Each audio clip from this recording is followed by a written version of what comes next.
Tell me about the meditation. Is meditation all about blanking out your mind, pausing your mind, or are we? Give me that detail. Well, we can talk about meditation with some of the latest technology, and when you and I are in a conversation like this and we're chatting, our brainwave patterns are in a state of wakefulness. In other words, as you and I are discussing this information, if we were to look at an electroencephalographic reading of our brains would be in what's called a beta state. In other words, our neocortex would be firing information, and it would be trying to integrate all the information that we're talking about, everything in the external world, with what's going on inside of us. So when we're functioning in beta, the outer world is more real than the inner world. Now, that's important for us because we function in 3 dimensions or 4 dimensions, and we have to keep our attention on the outer world. Now, when we react to things in our life, stressful situations in our life, our brain goes from what's called a low level of beta, that we're just hanging out and relaxing and talking, to a mid-range beta, which is a little bit more vigilant, all the way to a high-range beta where you're overly analytical, you're overly focused, your brain is in a very incoherent state, you're in emergency mode, and no new information can enter into your nervous system that isn't equal to the emotion that you're experiencing.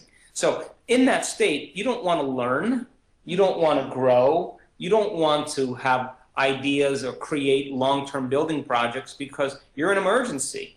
And in emergency, you're not interested in growth and repair. You're interested in the immediate moment and the emergency that's related to it. Now, when you're in that state, you're pretty much in an analytical mode of thinking. You're always evaluating the next moment based on the past moment. You're thinking in polarity, good and bad, success and failure, right and wrong, positive and negative. Because the brain is divided in half, we're constantly doing that. When you close your eyes and you begin to eliminate the external environment, and your brain is no longer processing anything visually, 80% of our input comes from our sight, our spatial orientation. The moment we begin to eliminate that the external environment, we play soft music in the background and we're not hearing ambient sounds, the neocortex isn't thinking or putting its attention on the external world any longer, and it begins to slow down its processing. It becomes less analytical. And the moment that happens, we move into what's called an alpha state.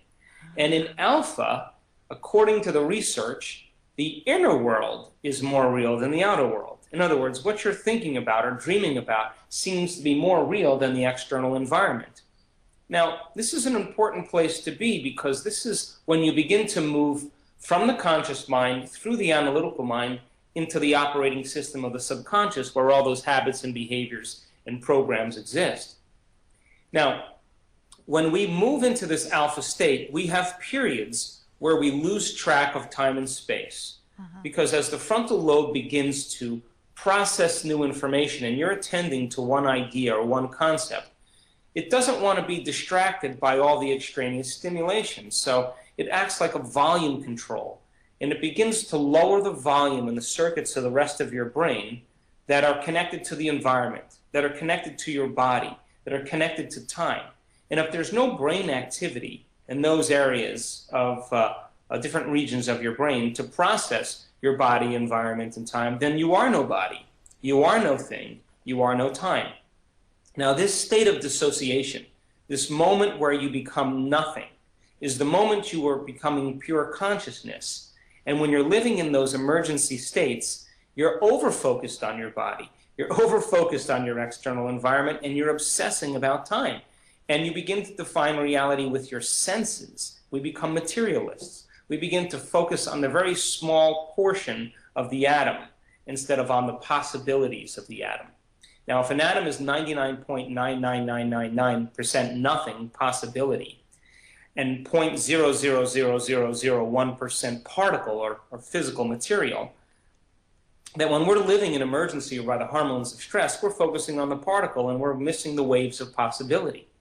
When we move into this elegant state of creation, when we become no body, no thing, no time, and we have all the machinery to do this, that moment where you are focusing on nothing, you forget about yourself, You forget about your problems. You forget about your relationships, your kids, your dogs, your husband, your wife, your problems, your what you do for a living. You're no longer processing that same level of mind that keeps your reality the same. That's the moment you move into the quantum field.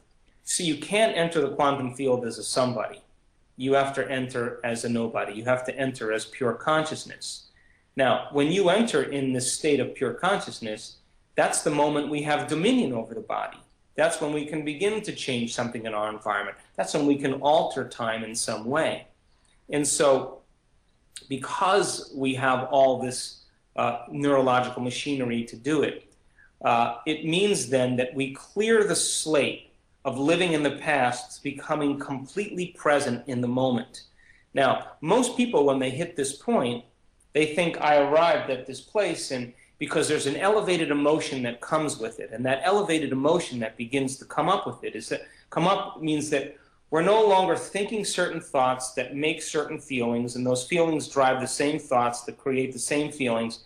And the majority of those feelings are derived in the hormones of stress, our survival centers, our sexuality, our digestion, our power and control and importance and fear and guilt. If you're no longer firing the same circuits in your brain that are making the same chemicals, you've really vacated biologically. That energy has to go somewhere, and it has to move out of those survival centers, and it moves up into the heart on the way to the brain, and you begin to fall in love with the present moment. You begin to feel free. You begin to feel like there's possibility. You feel like you're connected to something. You feel like you're seeing things that you never examined before. And this liberation of energy is literally the body moving from the past to the present. Now, most people stop there because it's such an amazing feeling.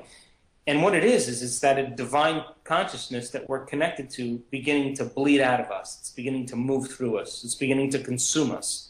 And I call that the natural state of being. Now, once you get into that natural state of being, and you feel so amazing, why not use those emotions and that energy to create a new destiny? So in our meditations, we don't just say, move from the past emotions that have become part of our identity into nothing in the present. We say, now that you're in the present, we've just cleared the chalkboard. We've just wiped the board clean. Now you have available energy to create a new future with. So who do you want to be? And begin to design who you will be. Create a new personality, because a new personality is ultimately going to lead you to a new personal reality. Wow, that is brilliant, brilliant.